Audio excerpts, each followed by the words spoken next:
সুপ্রিয় দর্শক, আসসালামু আলাইকুম। নিউজ 24 এর আজকের সর্বশেষ সংবাদে আপনাদের সবাইকে স্বাগতম। প্রথমেই জানিয়ে দিচ্ছি সংবাদ শিরোনাম। খুলনায় জাতীয় পার্টির কার্যালয়ে হামলা ভাঙচুর গণ অধিকার পরিষদের নেতাকর্মীদের। শিবিরের ওপর প্রকাশ্যে গুলি চালানো নিষিদ্ধ ছাত্রলীগের সেই নেতা গ্রেফতার। ডাকসু নির্বাচন স্থগিত চেয়ে হাইকোর্টে ছাত্রলীগ নেতা জুলিয়াস সিজারের রিট। ইনু মেননরা গ্রেফতার হলে জিএম কাদের কেন নয়, প্রশ্ন রাশেদের। সরকারকে ধন্যবাদ জানালেন সার্জিস। শুনছিলেন সংবাদ শিরোনাম। পুরো খবর পেতে ভিডিওটি শেষ পর্যন্ত দেখুন। সর্বশেষ সংবাদ পেতে চ্যানেলটি সাবস্ক্রাইব করুন। এবার বিস্তারিত। খুলনায় জাতীয় পার্টির কার্যালয়ে হামলা ভাঙচুর গণ অধিকার পরিষদের নেতাকর্মীদের। খুলনায় জাতীয় পার্টির জেলা ও মহানগর কার্যালয়ে ভাঙচুর চালিয়েছেন গণ অধিকার পরিষদের নেতাকর্মীরা। এছাড়া সড়ক অবরোধ করে জাপা চেয়ারম্যানের কুশপুত্তলিকা দাহ করা হয়। বুধবার বিকেল 5:30টার দিকে নগরের ডাকবাংলো মোড়ে এ ঘটনা ঘটে। প্রত্যক্ষদর্শী কয়েকজন জানান, বিকেল 4:30টার দিকে নগরের ফেরিঘাট মোড় থেকে বিক্ষোভ মিছিল বের করেন গণ অধিকার পরিষদের নেতাকর্মীরা। মিছিলকারীরা জাপা কার্যালয়ের সামনে গিয়ে ভাঙচুর চালান। কার্যালয়ের গ্রিল খুলে রিকশায় করে নিয়ে যাওয়া হয়। কাগজপত্র রাস্তায় এনে আগুন দেওয়া হয়। এরপর মিছিলকারীরা ফেরিঘাট মোড়ে ফিরে জিএম কাদেরের কুশপুত্তলিকা দাহ করেন। সন্ধ্যা 7টা পর্যন্ত এ কর্মসূচি চলে। গণ অধিকার পরিষদের নেতারা জানান, দলের সভাপতি নুরুল হক সহ নেতাকর্মীদের উপর হামলাকারীদের বিচার, স্বরাষ্ট্র উপদেষ্টার পদত্যাগ এবং জাপা সহ 14 দলের রাজনীতি নিষিদ্ধের দাবিতে বিক্ষোভ মিছিল আয়োজন করা হয়েছিল। গণ অধিকার পরিষদের খুলনা জেলা সভাপতি জিএম আজিজুল ইসলাম প্রথম আলোকে বলেন, আমরা বিক্ষোভ মিছিল নিয়ে ফেরার সময় জাতীয় পার্টির অফিসের পাশের মাহিন্দ্রা স্ট্যান্ডে আমাদের কর্মীরা গাড়ি সরাচ্ছিলেন। তখন কিছু মানুষ, তারা জাপান আওয়ামী লীগের কর্মী তা আমরা নিশ্চিত নই, আমাদের দল ও নেতাকে নিয়ে বাজে মন্তব্য করতে থাকেন। এ সময় আমাদের নেতাকর্মীরা ক্ষুব্ধ হয়ে জাপা অফিসের সাইনবোর্ড খুলে নেন। এরপর আমরা ফেরিঘাট মোড়ে কিছুক্ষণ অবস্থান করে চলে আসি। ভাঙচুরের পর দলীয় কার্যালয়ের সব মাল লুট করা হয়েছে দাবি করেছেন জাপার মহানগরের সাধারণ সম্পাদক আব্দুল্লাল মামুন। তিনি বলেন, হামলাকারীরা কার্যালয়ের চেয়ার টেবিল কাগজপত্র ছাড়াও দরজা জানালার গ্রিল ও সাইনবোর্ডের লোহালক্কর পর্যন্ত খুলে নিয়ে গেছেন। এতে প্রায় 5 লাখ টাকার ক্ষয়ক্ষতি হয়েছে। গত 30 আগস্ট খুলনায় জাপা কার্যালয়ের সামনে পুলিশের সঙ্গে গণ অধিকার পরিষদের নেতাকর্মীদের পাল্টাপাল্টি ধাওয়া হয়। আজ ভাঙচুরের সময় পুলিশ উপস্থিত থাকলেও তাদের কোনো তৎপরতা লক্ষ্য করা যায়নি। শিবিরের ওপর প্রকাশ্যে গুলি চালানো নিষিদ্ধ ছাত্রলীগের সেই নেতা গ্রেফতার। 2012 সালের 2রা অক্টোবর ছাত্র শিবিরের নেতাকর্মীদের ওপর প্রকাশ্যে গুলিবর্ষণ করা নিষিদ্ধ ছাত্রলীগের রাজশাহী বিশ্ববিদ্যালয় শাখার সাধারণ সম্পাদক SM তৌহিদ আল হোসেন ওরফে তুহিন ওরফে শুটার তুহিনকে গ্রেপ্তার করেছে ঢাকা মহানগর গোয়েন্দা পুলিশ।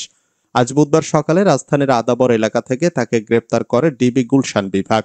জানা যায়, গত 24 ঘন্টায় ঢাকা মহানগর গোয়েন্দা পুলিশ আওয়ামী লীগ ও ছাত্রলীগের 15 জন গুরুত্বপূর্ণ নেতাকে গ্রেপ্তার করেছে, যাদের একজন তুহিন। রাজশাহী বিশ্ববিদ্যালয় সূত্রে জানা যায়, নিষিদ্ধ ছাত্রলীগের রাজশাহী বিশ্ববিদ্যালয়ের সাবেক সাধারণ সম্পাদক SM তৌহিদ আল হোসেন ওরফে তুহিন, ছাত্রলীগের কর্মী আব্দুল্লাল হাসান ওরফে সোহেল হত্যা মামলার আসামি। তার বিরুদ্ধে ডাকাতির মামলা এবং অস্ত্রবাজে সহ নানা অভিযোগ রয়েছে। জানা যায়, 2012 সালের 15 জুলাই রাতে ক্যাম্পাসে ছাত্রলীগের দুই পক্ষের গোলাগুলি হয়। এতে মাথায় গুলিবিদ্ধ হয়ে নিহত হন সমাজবিজ্ঞান বিভাগের 4র্থ বর্ষের ছাত্র ও ছাত্রলীগের কর্মী আব্দুল্লাল হাসান। এ ঘটনায় 17 জুলাই ছাত্রলীগের বিশ্ববিদ্যালয় শাখার সাংগঠনিক সম্পাদক নোমানের দায়ের করা মামলায় তৌহিদ আল হোসেনকে আসামি করা হয়। ডাকসু নির্বাচন স্থগিত চেয়ে হাইকোর্টে ছাত্রলীগ নেতা জুলিয়াস সিজারের রিট। ঢাকা বিশ্ববিদ্যালয় কেন্দ্রীয় ছাত্র সংসদ নির্বাচনে ভিপি পদে প্রার্থিতা ও ব্যালট নম্বর পুনর্বহালের নির্দেশনা চেয়ে হাইকোর্টে রিট করেছেন সাবেক ছাত্রলীগ নেতা Julius Caesar Talukdar. Julius Caesar Salimullah Muslim Hall ছাত্রলীগের সাবেক যুগ্ম সাধারণ সম্পাদক। চূড়ান্ত প্রার্থী তালিকায় নাম ও ব্যালট নম্বর পুনর্বহাল না করা পর্যন্ত ডাকসু নির্বাচন স্থগিতের নির্দেশনা চাওয়া হয়েছে তার রিটে। ডাকসু নির্বাচনের পাশাপাশি ডাকসু হল সংসদ নির্বাচন ও স্থগিত নির্দেশনাও চাওয়া হয়েছে। জুলিয়াস সিজার তালুকদারের নাম ও ব্যালট নম্বর চূড়ান্ত প্রার্থী তালিকা থেকে বাদ দেওয়া এবং তার বিরুদ্ধে ওঠা অভিযোগ তদন্তে বিশ্ববিদ্যালয় সিন্ডিকেটের 3 সদস্যের তদন্ত কমিটি গঠনের সিদ্ধান্ত কেন আইনগত কর্তৃত্ব বহির্ভূত ঘোষণা করা হবে না মর্মে রুল জারির আর্জি জানানো হয়েছে রিটে। ইনু মেননরা গ্রেফতার হলে জিএম কাদের কেন নয়, প্রশ্ন রাশেদের। রাশেদ খান মেনন, হাসানুল হক ইনুরা গ্রেফতার হলে জিএম কাদের কেন গ্রেফতার হয় না, এমন প্রশ্ন তুলেছেন গণ অধিকার পরিষদের সাধারণ সম্পাদক মোহাম্মদ রাশেদ খান। বুধবার বিকালে বিক্ষোভ মিছিল শেষে এক সমাবেশে এ প্রশ্ন তোলেন তিনি। মোহাম্মদ রাশেদ খান বলেন, নুরুল হক নূর সহ নেতাকর্মীদের উপর হামলার বিচার অবশ্যই হতে হবে। এই হামলা শুধু নুরুল হক নূরের উপর নয়, এটা গণ অভ্যুত্থানের উপর হামলা। সুতরাং নুরুল হক নূরের উপর হামলার দায় নিয়ে স্বরাষ্ট্র উপদেষ্টাকে পদত্যাগ করতে হবে। তিনি বলেন, আওয়ামী লীগ ও জাতীয় পার্টি বাংলাদেশের দল নয়, এরা ভারতের দল।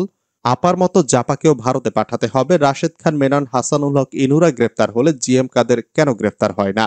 কারা কাদেরকে আশ্রয় প্রশ্রয় দিচ্ছে? এবার কিন্তু জাতীয় পার্টিকে বিরোধী দল বানানোর কোনো সুযোগ নেই। আওয়ামী লীগ ফ্যাসিস্ট হিসাবে নিষিদ্ধ হয়েছে, জাতীয় পার্টি ও 14 দলকেও নিষিদ্ধ করতে হবে।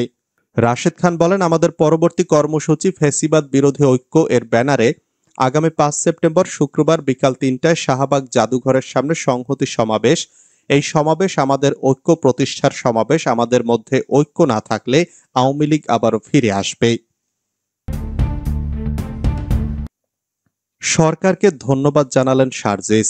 স্কুল ও কলেজের ম্যানেজিং কমিটির সভাপতি হতে চাইলে শিক্ষাগত যোগ্যতা হিসাবে অনার্স পাশের সার্টিফিকেট থাকতে হবে, এই প্রজ্ঞাপন জারি করায় অন্তর্বর্তী সরকারকে ধন্যবাদ জানিয়েছেন জাতীয় নাগরিক পার্টির উত্তরাঞ্চলের মুখ্য সংগঠক শারজিস আলম। বুধবার বিকালে ফেসবুকে নিজের ভেরিফাইড পেজে দেওয়া এক পোস্টে তিনি ধন্যবাদ জানান। পোস্টে শারজিস আলম বলেন, স্কুলের ম্যানেজিং কমিটির সভাপতি হতে চাইলে শিক্ষাগত যোগ্যতা হিসাবে অনার্স পাশের সার্টিফিকেট থাকতে হবে, এই প্রজ্ঞাপন জারি করা হয়েছে। অন্তর্বর্তীকালীন সরকারকে এই উদ্যোগের জন্য ধন্যবাদ। তিনি আরো বলেন, এর মধ্য দিয়ে শিক্ষা প্রতিষ্ঠানগুলোকে রাজনীতিবিদ নামক কিছু অযোগ্য ধান্দাবাজ ব্যবসায়ীদের হাত থেকে কিছুটা হলেও রক্ষা করা যাবে। শারজিস আরো বলেন, কোন রাজনৈতিক দলের পদধারীকেও শিক্ষা প্রতিষ্ঠানের ম্যানেজিং কমিটিতে থাকতে পারবে না। এই সিদ্ধান্ত নিতে পারলে শিক্ষা প্রতিষ্ঠানগুলোকে অনেকাংশে রক্ষা করা সম্ভব। এর আগে বেসরকারি মাধ্যমিক বিদ্যালয় ও কলেজগুলোর কমিটির সভাপতির ন্যূনতম শিক্ষাগত যোগ্যতা স্নাতক নির্ধারণ করে গেজেট জারি করেছে শিক্ষা মন্ত্রণালয়। একই সঙ্গে সংশোধন করা হয়েছে বর্তমান গভর্নিং বডি ও ম্যানেজিং কমিটি প্রবিধানমালাও। গত সোমবার এই গেজেট ওয়েবসাইটে প্রকাশ করা হয়েছে।